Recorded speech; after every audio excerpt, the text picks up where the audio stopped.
a real pleasure to welcome you all to this event. It has been in the making for a while. Actually, with Raul Burbano from Common Frontiers and with Laura, we talked about this since last year.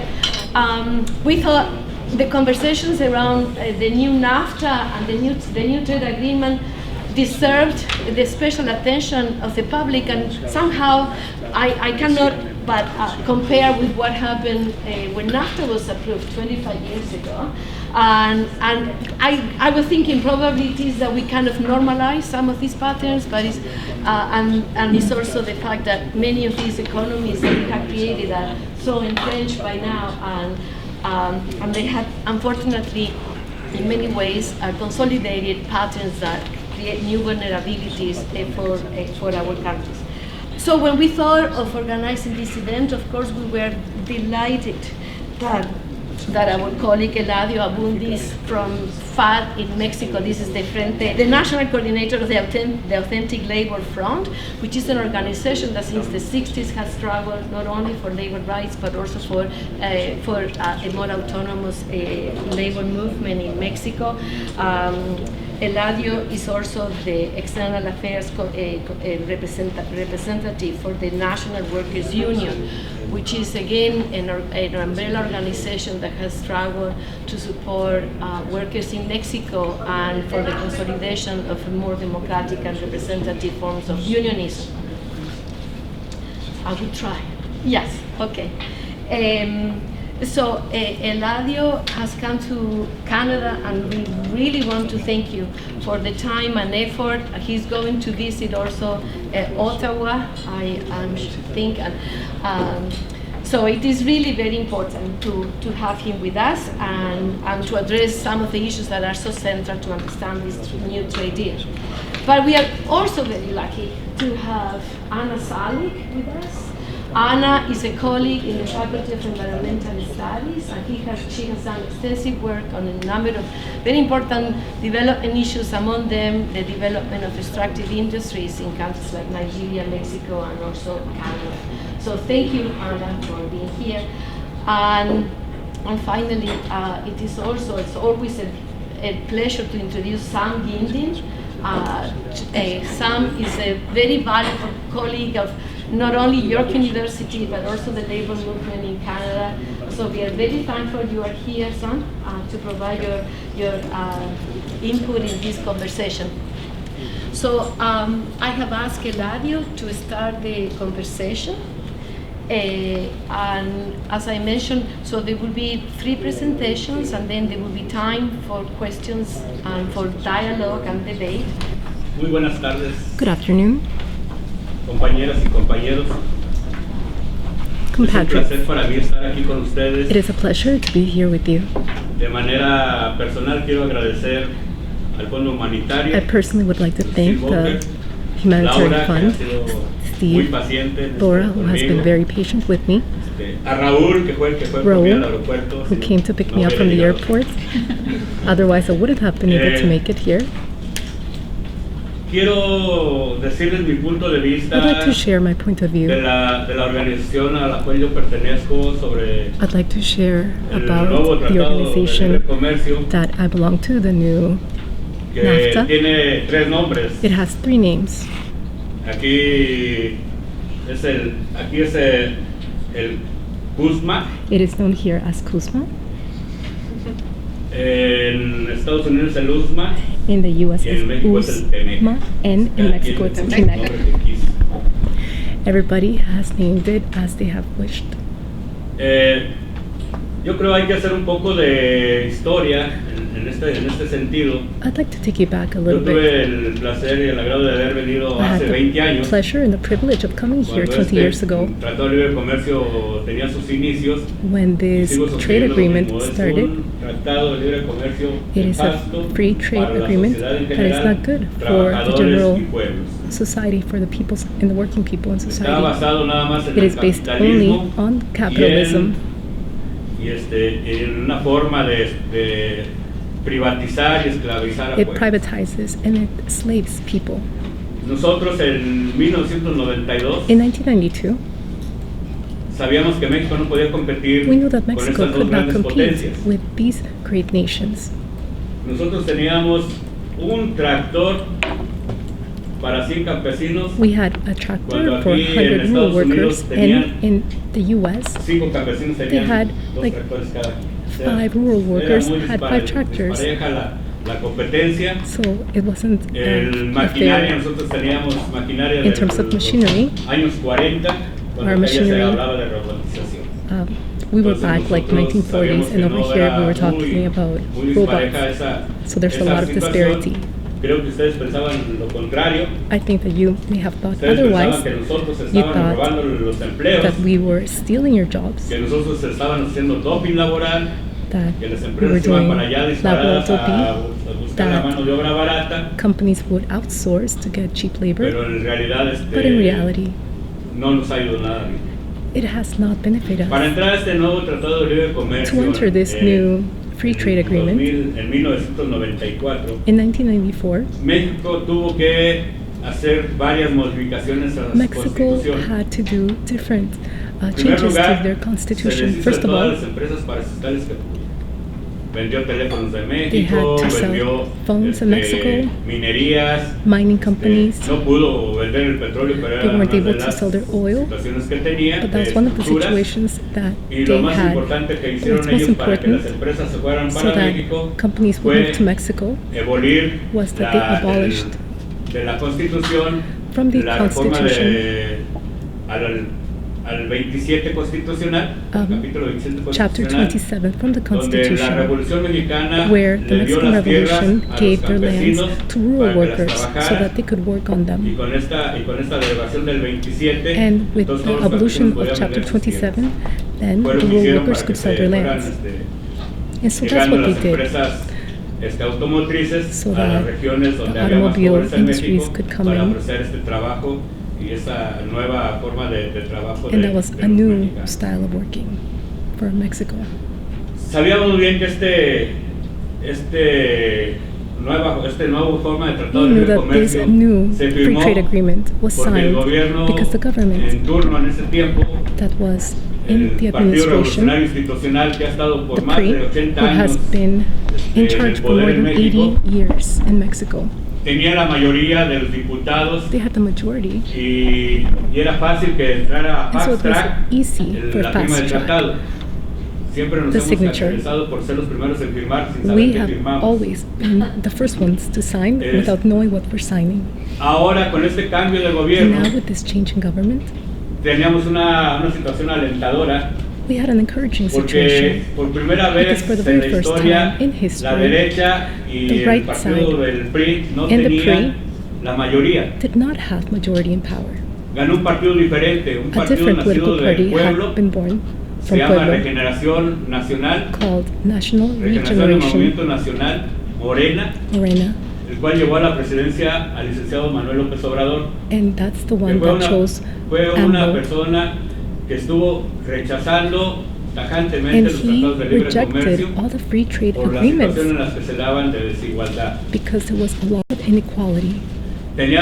Se ganó también las cámaras de senadores Also, the y de chambers diputados and the senators, y por eso had pensábamos won, que ya and nosotros so we íbamos had a thought tener that más oportunidades we de were going to opinar, have more más opportunity oportunidades de to have ponerle a candados voice a lo nacional y in no estar order regalando to nuestra mano de focus obra y no estar on regalando our nuestros national, bienes so that we don't give naturales away para las empresas our natural transnacionales. resources to La gran multinational sorpresa fue que companies. no fue así. But to our great surprise, it was not so. López Obrador AMLO firmó el Tratado de Libre Comercio, signed the free trade los agreement. senadores lo ratificaron, The senators ratified sin it. siquiera hacer una consulta They didn't even do a a la consultation sociedad. with No se abrió society. una consulta para nosotros There decir was no open qué forum pensábamos en materia so that we could laboral, share qué what we pensábamos thought en la about materia the ambiental, labor en la or the de- environment en lo de conditions, medicinas, en la patente. with O sea, no nos dio patents. oportunidad a pesar We de que were not given an nosotros opportunity, le solicitamos, despite the por fact cierto, that aquí we traigo unos artículos para requested, dejarlos, o los metemos ustedes me dicen cómo, donde nosotros le solicitamos we al Senado de la República nos requested dé the explicaciones Senate to del give por us qué se the firmó reasons sin why consultarse. this was signed without ¿Cuál fue consultation. su rapidez? Why ¿Por qué was es this tanta la so urgencia done so de quickly? firmarlo? why si was en there such Estados an Unidos urgency y if Canadá the aún no US se and firma? Canada have still not signed the Y eso nos agreement? preocupa como And so mexicanos. that concerns us as Porque Mexicans. los cambios que hagan a este Because tratado, whatever tanto changes Canadá that are como made Estados in this treaty by nosotros by no the los vamos US a or conocer. Canada, we won't know what those changes no van a estar are. en el original. They will Van a not ser be in the anexos original. They will que be se van attachments a poner en el tratado, that will be added to the y treaty. eso siempre ha sido malo. And so that is always Porque hemos bad. visto en el capítulo 23 que Because habla in de chapter lo laboral, 23, when it talks about labor, que no hay ninguna sanción para las there's no empresas sanction si for violan los companies derechos humanos if they violate y human rights sindicales de las y los trabajadores. or the unions' rights. Y eso nos tiene en una situación muy precaria. So that is a very concerning situation. Estamos viendo lo que es todo lo malo. So we're seeing everything Primero that les is digo lo bad. bueno para que se pongan First, I'm just contentos, telling con you una cara así de preocupación. what is the good, so that you're not as concerned. I know Lo bueno de I see all esto your faces, but the good thing about all of this, es que cuando se estaba a punto de firmar un tratado when we were transversal, about to se sign llamaba a el Tratado de Libre transnational Comercio del Pacífico, Transpacífico, transversal todo el TPP. Pacífico, Estados Unidos le dice a México The US que told ellos Mexico no pueden ser socios de ese that tratado they de could not be libre partners comercio of that porque free sus trade leyes agreement laborales because their labor laws son violadas, were being porque sus violated leyes laborales because their labor no laws aplican al did salario, not apply no tienen in terms of democracia wages. There y was que no deberían de democracy cambiarlas. and that they had to be changed. Es así como en And in 1917, 1917, no, perdón, I'm sorry. 2017, 2017, me estoy acordando de la revolución. I'm sorry, I'm just remembering the revolution. Esta ley duró 100 años. Anyways, this law Por eso lasted me 100 years. acuerdo porque That's la why I ley laboral remember it, empieza because the en labor law started 1917 in y hasta 2017 hay un 1917 cambio. and it wasn't changed until 2017. That's why I just En messed el up. I'm sorry. 2017, In y viendo 2017, esta amenaza de no entrar a un when tratado we de libre saw comercio, this threat that they did not want to presidente come en into turno, this free trade agreement Enrique Peña Nieto, by del Enrique partido Peña oficial, Nieto, he was part of manda the official un party. decreto He sent a decree. de reforma He wanted to al reform 123 constitucional to de la ley laboral, 123 of the labor law, donde prácticamente recoge todas las cosas. Mi organización tiene 60 años. My Y desde los 60 organization años has been estamos around for 60 peleando por la years, libertad and we have sindical, always estamos been peleando por fighting los for no a contratos free de union. protección, por mejoras al salario, We want y nunca nos improvements in habían wages, pelado, ni siquiera nos and habían no one escuchado. had ever listened to us or paid attention to us. Al ser ese decreto, And so when entra that decree was issued, al fast track, decimos aquí cuando recordando Estados Unidos it en el tratado entered anterior, the fast track, por la vía rápida, y es votado en una semana and en it la was Cámara voted de within a Diputados, week a la otra in the semana en la Cámara Chamber of de Deputies, Senadores, and then the next one y in luego se the va a los Chamber of estados para que Senators, sea and una then it went to reforma the states constitucional, to make it constitutional. donde recoge las grandes situaciones, las grandes exigencias de los And so sindicatos we see all democráticos, of the demands como es of the la unions, for verdadera example, justicia laboral, the real donde desaparecen las labor juntas de justice. conciliación There's no y deja de board committee, ser controlada por and el it is no poder longer controlled ejecutivo, by the o sea, por executive los power, gobernadores y by the presidentes de la governors República, and the presidents of the y se republic. va al término judicial, And so it donde goes to the son jueces judicial de lo system, laboral los que van a implementar where esta justicia. labor judges are the ones that are going to La implement libertad de this los justice trabajadores de system. pertenecer The al freedom sindicato of de su laborers preferencia to belong to the union mediante un that voto they secreto, prefer. personal y directo. This was through a personal and secret vote. La erradicación They de los contratos de eradicated protección, the contratos protection que tengan más de contracts. 5 años que no se Any revisen, contract será that has desechado, not been reviewed junto in con 5 years el will be sindicato que lo cancelled. promueva. Eso nos da una certeza de que So las that gives cosas us a van bien, guarantee pero that things are vienen good. vienen de Estados Unidos el mandato, all of no that es- comes no es from que the nos hagan US. a nosotros caso.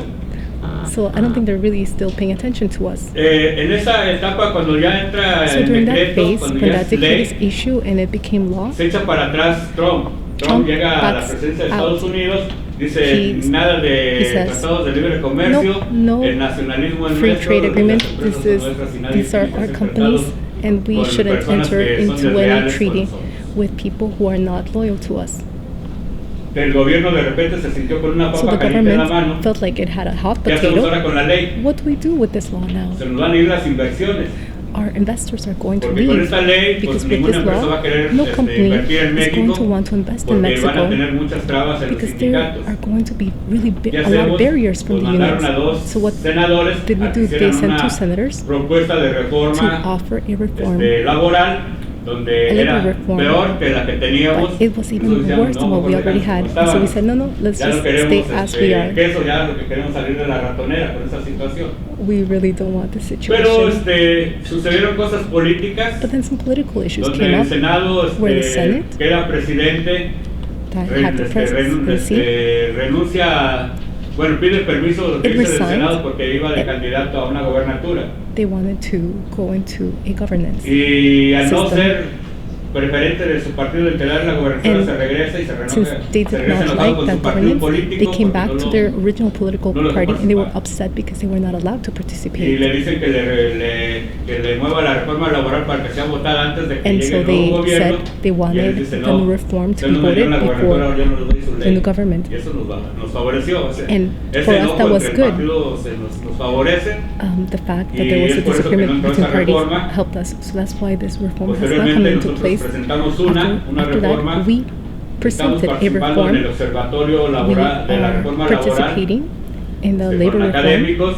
Hicimos with una propuesta y academia. es la que se votó We en made an en este año, and en it was voted el 1 de mayo the 1st del of May 2019 of como un regalo para los 2019, trabajadores. and it en was esta a nueva gift reforma to laboral. workers. Su implementación pues es la que estamos esperando. And so we're waiting for it to be Viene implemented. paulatina, viene el cambio de las formas del trabajo de los And there will sindicatos be por sus estatutos changes hasta in enero. the unions, Y luego viene cómo se in va a January. desarrollar lo demás. and then we'll see how Eso everything es else lo que develops.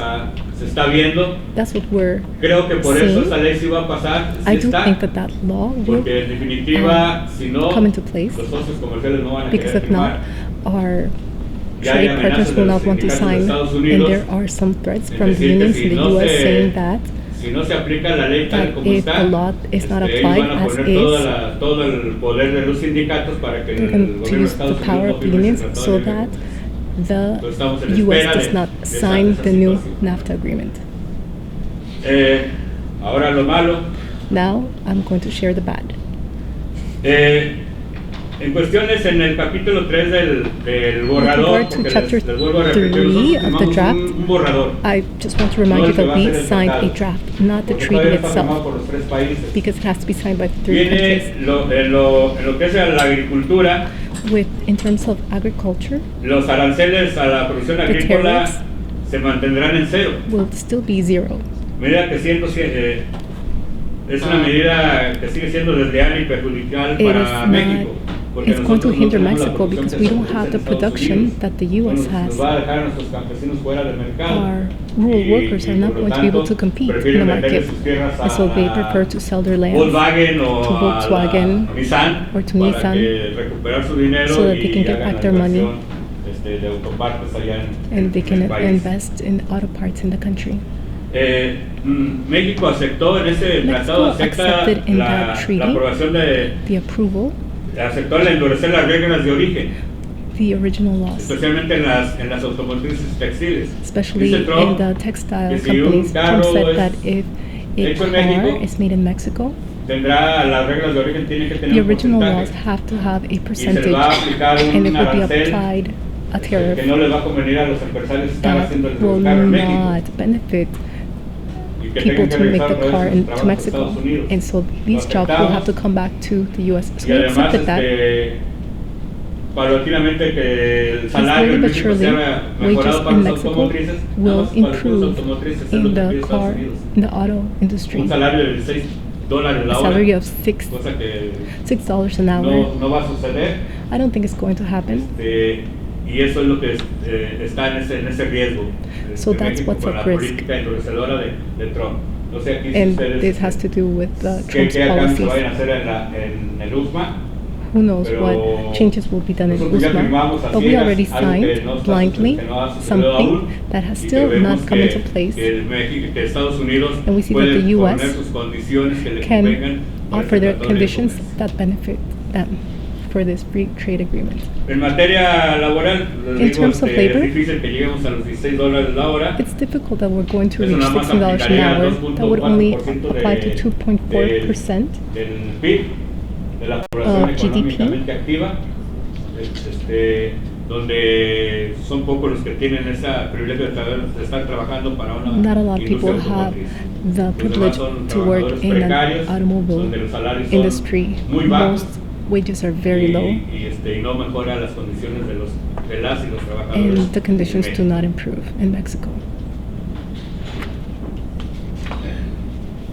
Hay que reconocer esto de la reforma We laboral have que to les acabo de acknowledge explicar. that this labor reform that En I el just medio explained to you, ambiente, what are the el effects in the mecanismo environment? bilateral de cumplimiento de las leyes presentados, mechanism, las demandas presentadas no han tenido the ninguna demands respuesta. that were Con offered have not had con any el actual reply Tratado de Libre Comercio. with the current free trade agreement. Esto debilita, desaparecen los compromisos del artículo 104 del Tratado de Libre Comercio. So the articles of En 104 relación of a the free trade agreement disappear incompatibilidad de tratados en materia ambiental.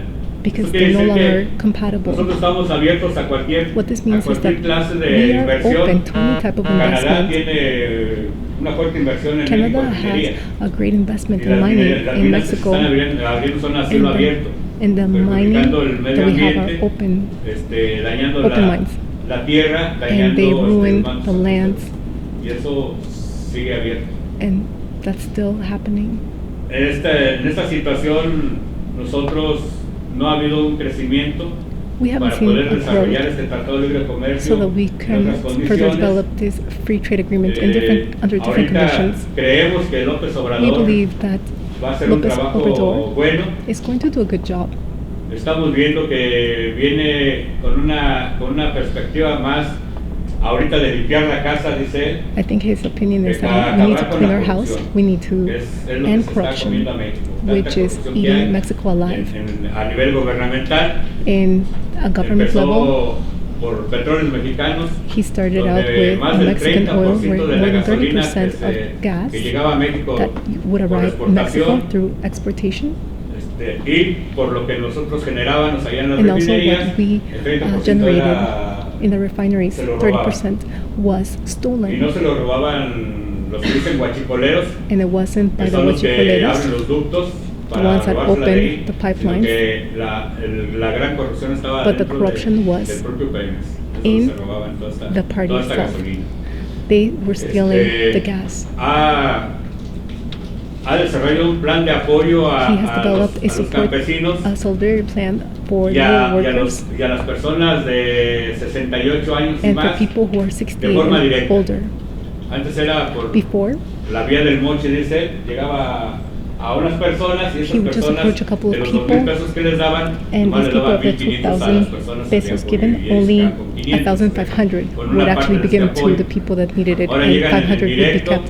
y la But now gente the por money lo is menos given la tercera edad directly, está yendo fabuloso. and now people who are elderly, they Erogó la feel reforma wonderful. educativa, And donde with regard to no era una reforma education, educativa, era una the reforma education reform, it really laboral wasn't. para los trabajadores It was more del of a labor magisterio, los profesores, donde cada 3 meses los where every evaluaban 3 months y al que te teachers were caía assessed, mal, and if you didn't era like that despedido, teacher justificadamente por no cumplir con los requisitos, was fired. pero nadie sabíamos cómo se hacían esas But no one evaluaciones, really knew quién how las these desarrollaba assessments were conducted, y con qué profesionalismo lo hacía. and what was the level of professionalism that this was ciertamente una conducted. situación de acallar This a was a los situation maestros that they wanted que to luchaban por sus quiet the derechos. teachers who were fighting for their rights, Y se quedaban los que estaban sometidos and the ones en that el stayed sindicato were the ones who complied de maestros, pues in the teachers CENTE. union.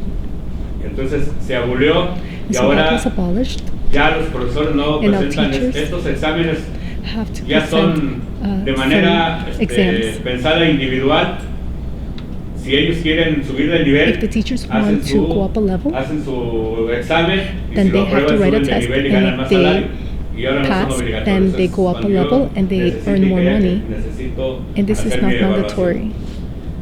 Eso es se regresaron los maestros que fueron despedidos por esta The teachers who were iniciativa fired de came back. reforma educativa through this new education reform. Ahorita todavía se están haciendo las leyes secundarias para implementarla. And now there's secondary laws so that this can be implemented appropriately. And I do believe that this really helps education. Unfortunately, our education levels are still low. In terms of salaries, there is a slow increase improvement. For the very first time, there was more than 10% of increase to the minimum wage, but our salary is still pretty minimum. It's probably half of countries like China, Guatemala, and other countries in Central America. But in the 6 years of López Obrador, we believe that salaries will be improved. So that's what I can share with you, and if you do have any questions, I would love to answer them. Thank you so much for listening.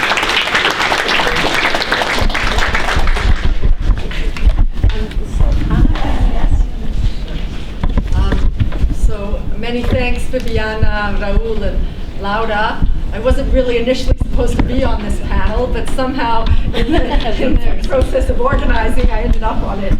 So I'm going to address the topic a bit through my research, which has to do with the energy sector. And many thanks, Eladio, for making the trip here. And as I was saying to Sam, I was reading his articles in the last couple of weeks to sort of make sure that I knew what was or wasn't happening with NAFTA 2.0. So before I sort of get into the nitty-gritty, I guess there's, I think, maybe 4 take-home points of what I'm going to refer to. And that is that, with regard to the oil and gas industry, the dynamics that are put into motion with the new agreement are just sort of solidifying processes that have been happening over the last decade. So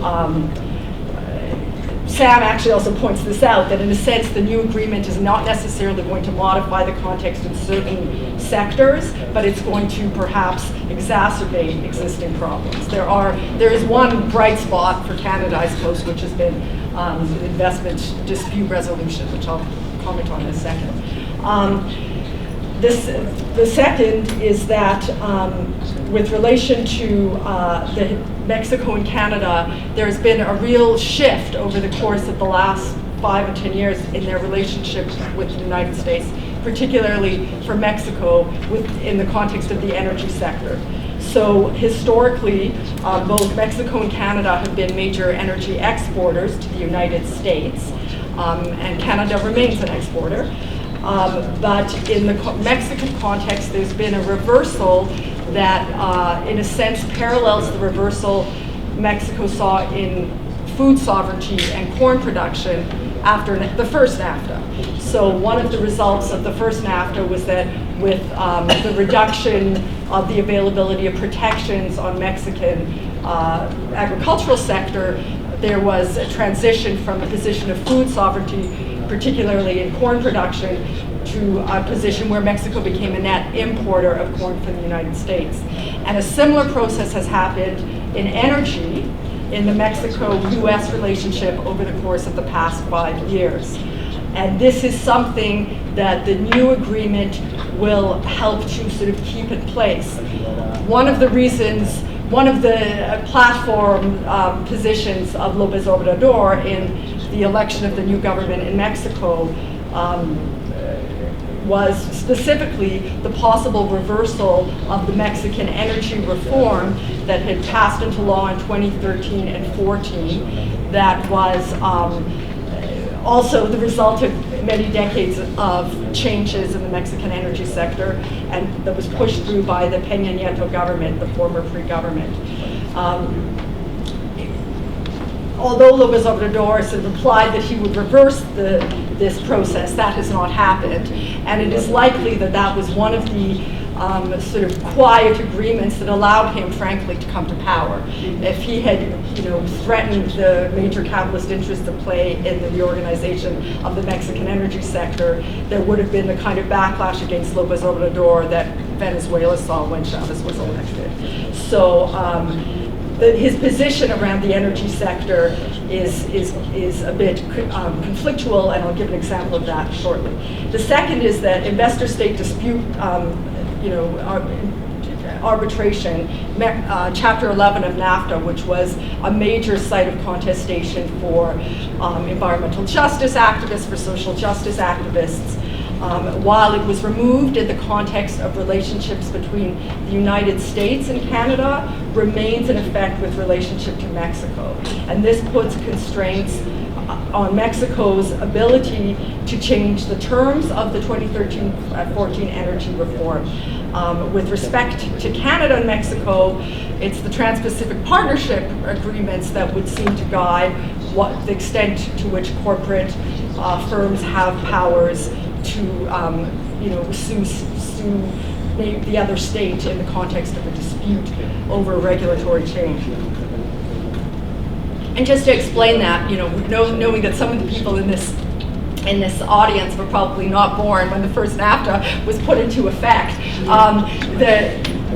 what this meant really is that if there was a change in the regulatory context, so if the government of any of the three countries were to put in a law that would restrict the activities of corporations, they could potentially sue the host state on the grounds that this violated the terms of NAFTA.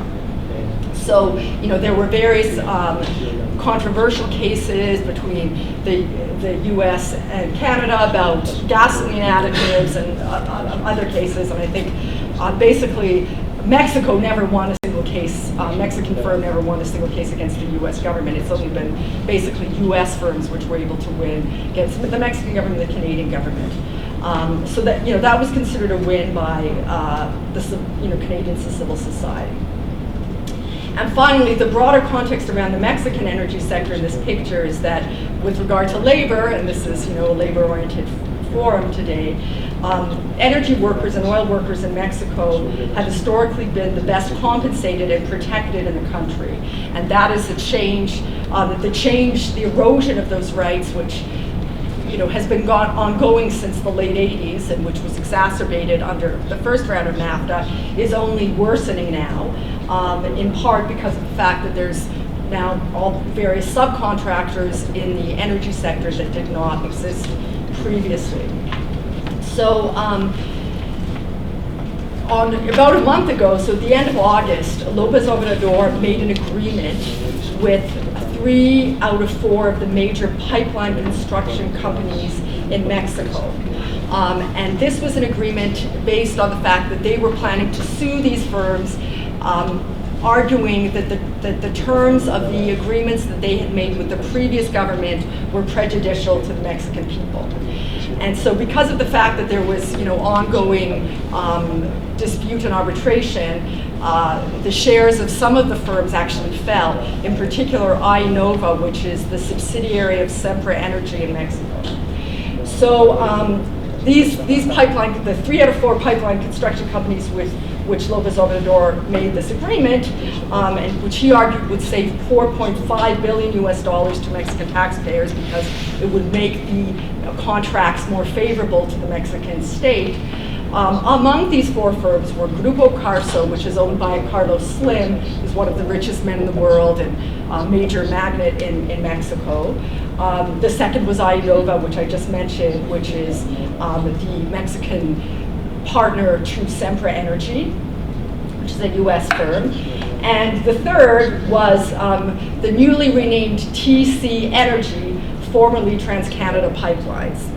So TransCanada Pipelines, for those who have not heard, changed its name in the course of the past year because of its attention to markets in the US and Mexico in particular. And of course, many activists in Canada would say it's because of the negative reputation that the firm had also in the United States with Keystone XL and other pipelines. And TransCanada has had contracts for 7, potentially 8 pipelines in Mexico, potential figures of over $5 billion in investment that have been ongoing since just before and since the energy reform was put into place in 2013. So this agreement many argued, López Obrador had to come to the agreement because under the former NAFTA, the firms would still be eligible to sue the country if they wanted to retain the terms of the previous agreement. And as is, what is precisely in the terms of the agreement signed at the end of August is unclear, but it was portrayed by López Obrador as positive for the country. Just a couple of weeks ago, he made an agreement with the final holdout pipeline construction company, which was a Mexican firm. So now there is, in principle, an agreement for all of these firms, the work that they've been doing to continue, and in one particular case for one of these pipelines to go into operation. This is one between the south coast of Texas and the coast of Mexico. It's Infraestructura Marina del Golfo, which is a partnership that involves both Sempra Energy and TC pipelines and TransCanada pipelines. What is not sort of stated in that particular agreement is that despite the fact that there is now, some lessening of the dispute that the Mexican state had with these companies over the terms of the contracts they had signed with the previous government, there is ongoing disputes with social movements. And so there was an article published in The Nation, also about a month ago, saying that indigenous Mexicans had won in their disputes with major investors into the natural gas sector in Mexico. That might be slightly exaggerated, but there's no question that there have been work stoppages of various gas pipeline projects throughout the country. And what's unique about these projects is that they were facilitating the import of natural gas in the United States. So, part of the picture in the renewed agreement is that the U.S. is now a major energy producer because of the fracking boom. And it is natural gas specifically that the U.S. seeks to export to Mexico and is continuing to export to Mexico. And, the U.S. business press is full of articles with graphs showing the reversal in the relationship between energy exports and imports between Mexico and the U.S., so the balance of trade in energy exports and imports over the past 5 years, basically since early 2016. So those are, key aspects of the energy reform that need to be, I think, borne in mind when looking at the CUSMA agreement, or TEMEC, or USMACA, I think I've heard. So the other thing is that, Canadian mining firms make up something like 75% of foreign investment, of which in the Mexican mining sector, of which the investment in the Mexican mining sector is 70% foreign. So the great majority of investment in the Mexican mining sector is Canadian, which is partly a result of the terms of the Toronto Stock Exchange. But in any case, as many people in this room will know, those projects have been very controversial. And they are, in one form or another, protected under a couple of annexes to Chapter 14 of the new agreement, which in a very, very helpful report that was put out by colleagues of Raul and Laura, so Canadian Center for Policy Alternatives, Institute of Policy Studies, and the Rosa Luxemburg Foundation published a report a few months ago where they summarize the results of the new agreement. So I would refer people to that for lots of specifics. But they point out that there are sort of contradictions in various annexes to Chapter 14. So Annex 4D and E of Chapter 14. In one case, there is, rights given to the Mexicans, well, implicitly to the Mexican state because it protects nationally owned firms, and in another case, sort of rights taken away. And this is important in the Mexican context where the oil industry and the energy sector is, at least nominally, and this is in Chapter 8 of the new agreement, owned by the Mexican people. So I'll leave it to that just to say that one of the things that I suppose maybe other people here can refer to, but we should talk about because this is a major negative for Canada, is the pharmaceutical industry. And the price of, the likelihood that there will be rising costs of drugs to consumers and drug plants in Canada. Thank you very much, Anna.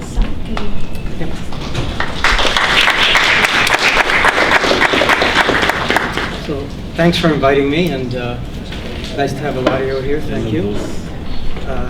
Viviana mentioned when we started that most people here wouldn't remember the NAFTA.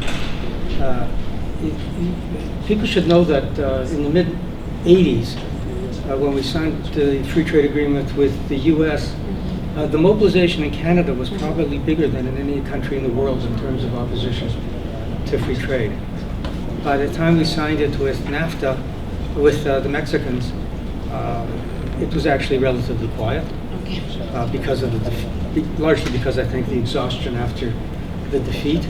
But what's kind of remarkable for anybody who's there at that time is we're in the middle of an election, and the election is pretty sleepy as is, but trade isn't on the agenda. You would know that a free trade agreement was just addressed, and Canada's position is basically relief if it isn't changed too much. I don't want to get into the details of the agreement. I'm kind of tired of thinking about the details, and I think it's more important to think about some of the larger questions around it. I'd like to focus on that. I think there's a lot of good stuff that's being written in terms of details. The Canadian Centre for Policy Alternatives has done excellent stuff. So I want to raise some quite general issues about free trade agreements in general. And I think the kind of issues we have to be able to talk about is, I'm just going to list a few and then I'm going to make some points about them. Why isn't free trade democratic if elected governments implement? What makes them not democratic? Is resisting free trade inherently protectionist and nationalist? Is Trump actually helping those opposed to free trade by undermining the legitimacy of free trade? Is there an alternative to free trade beyond saying no? And is no enough? We just got rid of the free trade agreements. How much would change? And especially for Canadians, given our extreme dependence on the U.S., and I think this also applies to the Mexicans, is there really an alternative because of the extent of the integration and of our dependence? I want to address those with a few points. The first point is that free trade is primarily not about trade. The question of Mexican agriculture was very important, but free trade agreements are primarily about property rights. They're primarily about constitutions for corporations. They're primarily about removing the attempts of social forces to impose social limits on corporations by saying if you're going to invest here, you have to have content rules that create jobs here, by saying you have to help the economy develop here, what they call non-tariff barriers. Non-tariff barriers are basically about trying to carry out social policy in the interests of your country. And they're also very much about limiting capital flows, and I'll return to that. About the right to limit capital flows. The capital should be free to move, which gives them an enormous degree of power. So when you think of it that way, if you think of it in terms of these agreements, try to constitutionalize property rights against social interests, you begin to recognize that this is really about class struggles. That's what it is mostly about. It's about popular rights versus corporate rights. And what it means is that if you can't impose rules on corporations, if you can't impose specific rules that meet social standards, and yet you're dependent on them, the only way you can access both domestic corporations and foreign corporations, it's not just foreign multinationals, it's also domestic corporations who will threaten to leave. If you can't prevent them from leaving and you can't impose rules, then you're left with trying to compete and get them basically by bribing them. basically by saying we're going to create the most favorable investment climate for you in our country, which usually means controlling wages, controlling the strength of unions, controlling the demands of social forces, labor rights, having infrastructures of a particular kind, lower taxes for corporations, etc. Everybody knows all those things. So what makes them undemocratic fundamentally, whether the government has supported them or is legitimate or not, is because they block us from democratically determining our future. That's the problem with them. And as you think about it, it becomes an extension from just the problem with free trade agreements, but the essence of capitalism. And so it raises those larger issues. The second thing I want to emphasize is we can't discuss this in terms of whether states are losing their sovereignty. Leo Panitch argued in, I think it was 94, that states are the authors of globalization and of these trade agreements. Our government asks to be in them. They ask to move towards free trade. So it's not about states losing their sovereignty. It's, and you know, the role of states under globalization has been to create the conditions within their own territory for globalization to work, whether to support their own businesses going abroad or to attract capital. And states use the argument about globalization and these trade agreements to say, well, we had no choice. We had to do it. There was a great quote from one of the, an Italian cabinet member who said he was relieved that they got free trade agreements because otherwise they couldn't have done things to workers without popular reaction. They gave him that excuse. The other thing is, how do we think about nationalism and how do we deal with the question of nationalism? And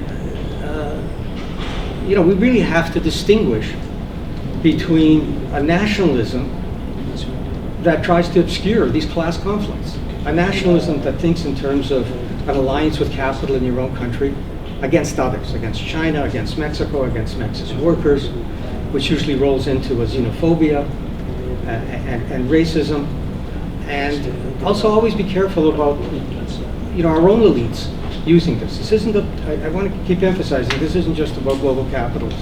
It's also about local elites using it, and sometimes using it with radical rhetoric, emphasizing the importance of nationalism, but really the importance of nationalism in terms of their own agenda.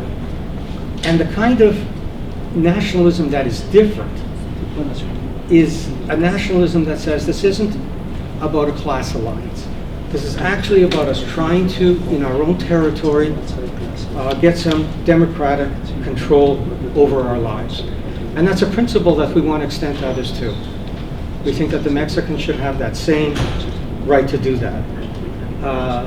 Revolutions like the Mexican Revolution always have a certain amount of nationalism in them, because it's a cultural mobilization of its people and its history and their values.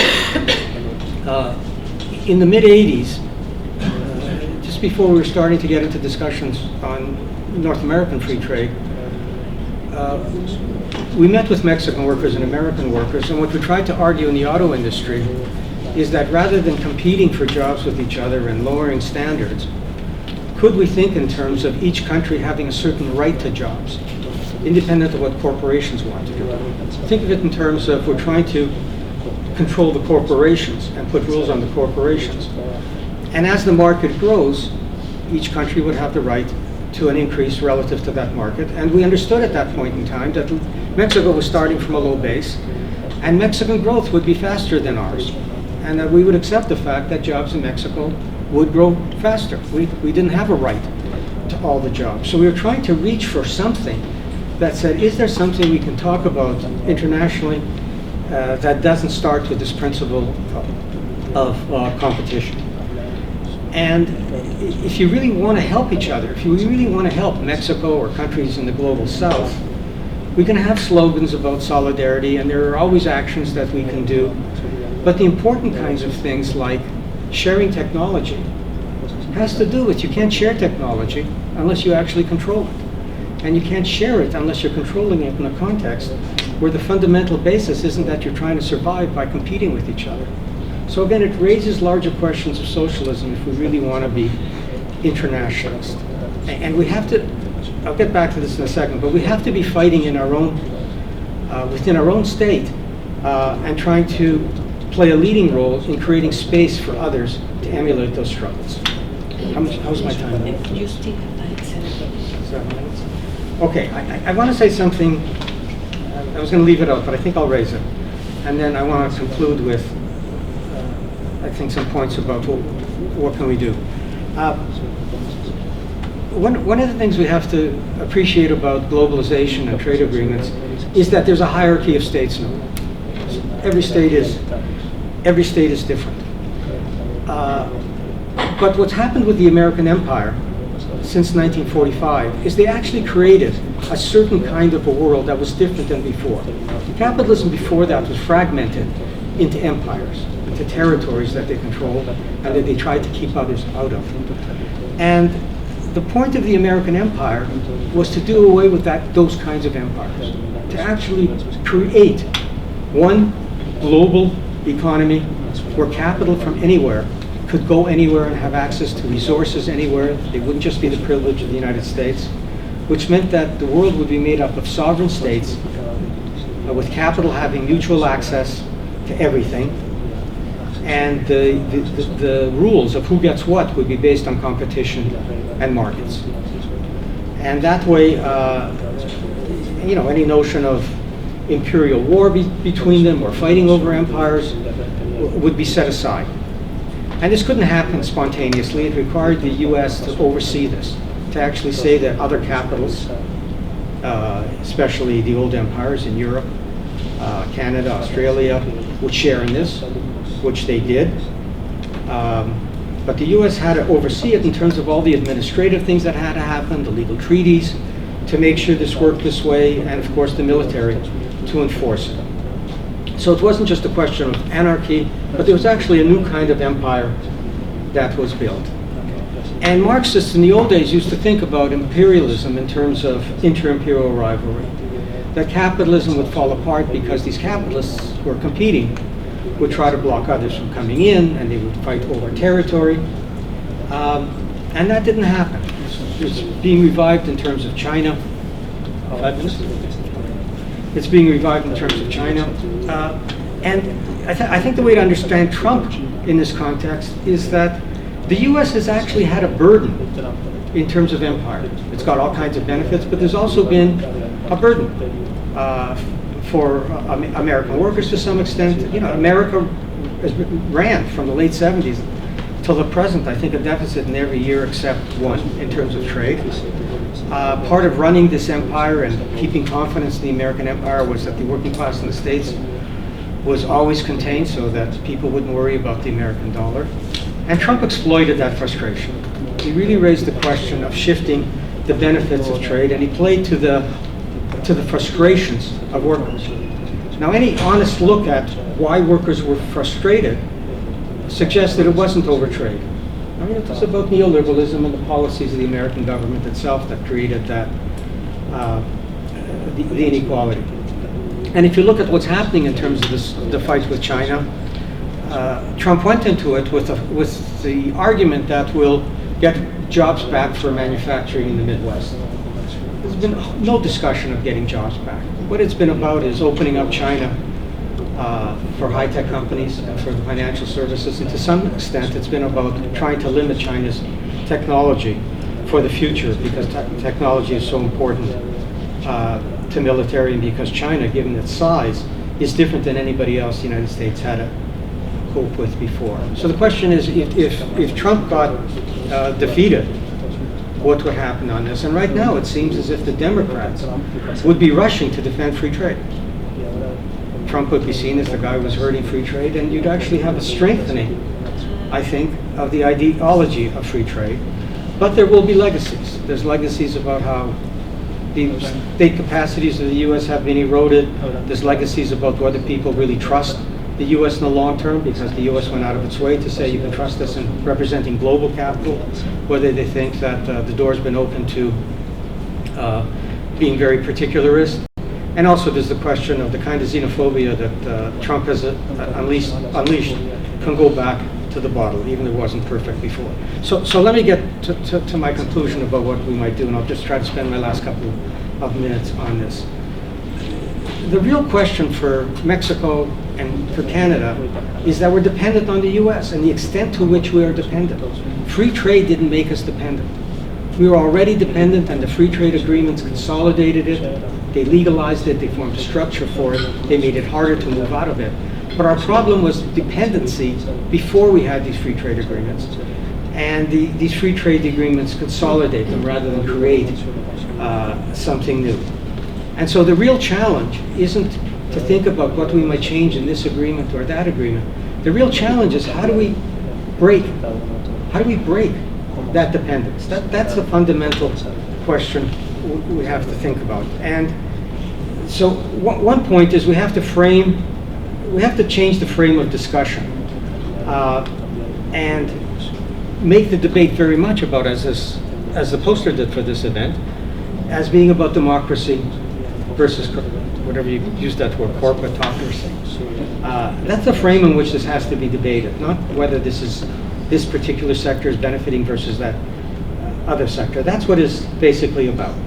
The second thing is we do have to think seriously about how do we shift our orientation to development so it's more inward oriented. It's something that Greg Albo has been arguing for since I think he was 6.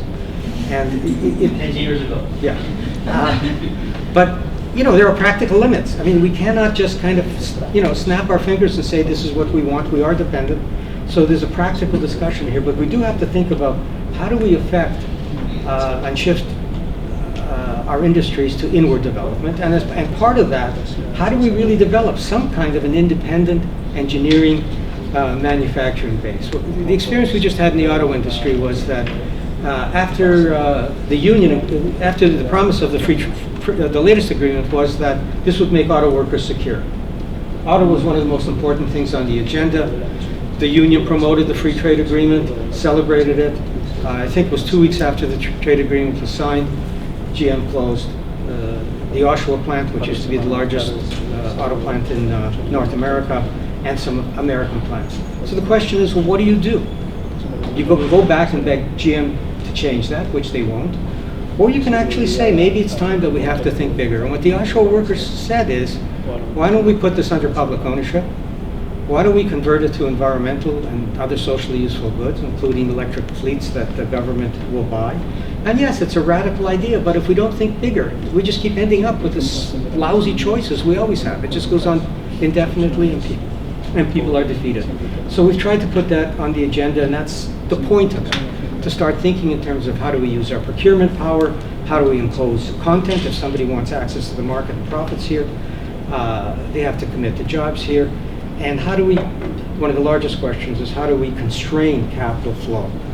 Because as long as they have the freedom to do what they want with everything that structures our communities and lives, we can't win. The other thing is we need the autonomy to deal with the environment, as Anna was saying. We can't just say, well, we can't do that because of a free trade agreement. And they'll always use the argument that when you're talking about the environment, you're actually trying to find a sneaky way to deal with jobs or something. So we absolutely have to do that. For a long time, we should have been rejecting the tar sands, not just because of the environment, but because it was really a backup for the US military and its global role. And we shouldn't have been part of that. We do have to think about whether we can diversify in terms of Latin America and elsewhere.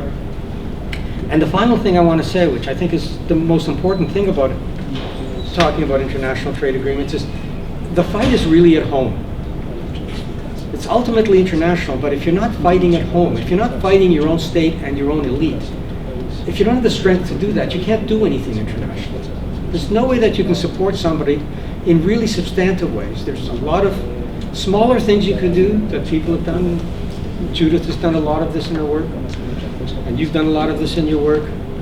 But to really address serious internationalism, you have to be strong enough at home that you can do something about it. And this is what we have to think about. We have to think about what kind of an economy do we want at home?